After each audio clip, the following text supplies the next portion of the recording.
ಈ ವಿಡಿಯೋದಲ್ಲಿ ತಲೆ ಕೂದಲಿಗೆ ಉತ್ತಮವಾದ ಎಣ್ಣೆಯನ್ನು ಮನೆಯಲ್ಲಿಯೇ ಯಾವ ರೀತಿ ತಯಾರು ಮಾಡೋದು ಅನ್ನೋದನ್ನು ನೋಡೋಣ.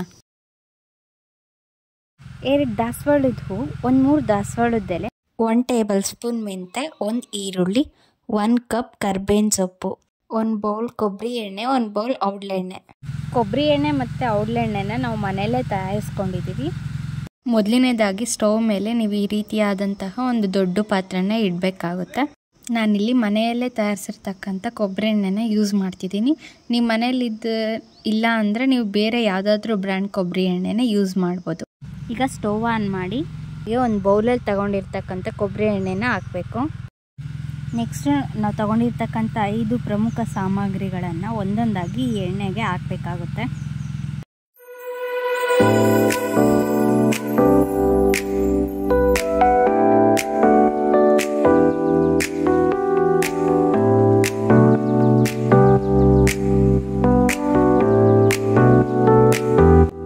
ನೆಕ್ಸ್ಟ್ ಇದನ್ನೆಲ್ಲ ಮಿಕ್ಸ್ ಮಾಡಬೇಕು.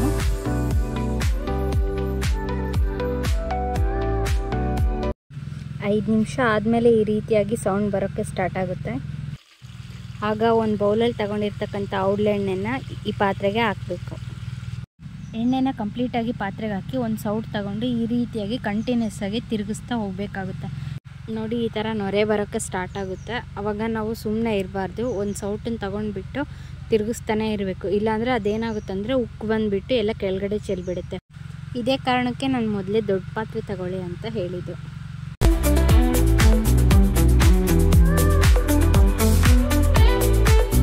ನೀವು ನೋಡ್ಬೋದು ಯಾವ ರೀತಿಯಾಗಿ ಉಕ್ಕು ಬರ್ತಿದೆ ಅಂತ. ಈ ರೀತಿಯಾಗಿ ಉಕ್ಕು ಬರಬೇಕಾದ್ರೆ ನೀವು ಕಡಿಮೆ ಉರಿಯಲ್ಲಿ ಇಟ್ಕೊಂಡು ಈ ಎಣ್ಣೆನ ಬೇಯಿಸಬೇಕಾಗುತ್ತೆ.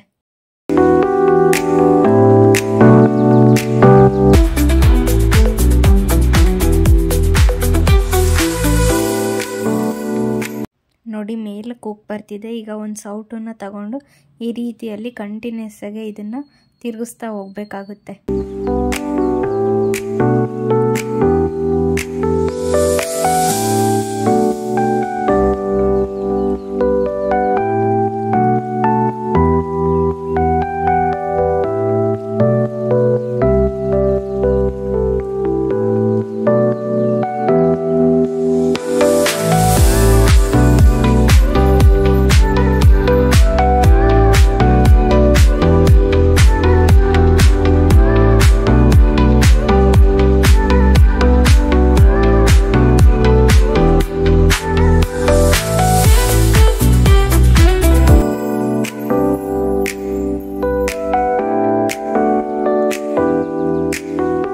ಇನ್ನೇನೀಗ ಎಣ್ಣೆ ರೆಡಿ ಆಯಿತು. ಈಗ ಸ್ಟವ್ ಆಫ್ ಮಾಡಿಬಿಟ್ಟು ಈ ಪಾತ್ರೆನ ಒಂದು ಅರ್ಧ ಗಂಟೆ ಹಾಗೆ ತಣ್ಣಗಾಗೋಕ್ಕೆ ಬಿಡಬೇಕಾಗುತ್ತೆ.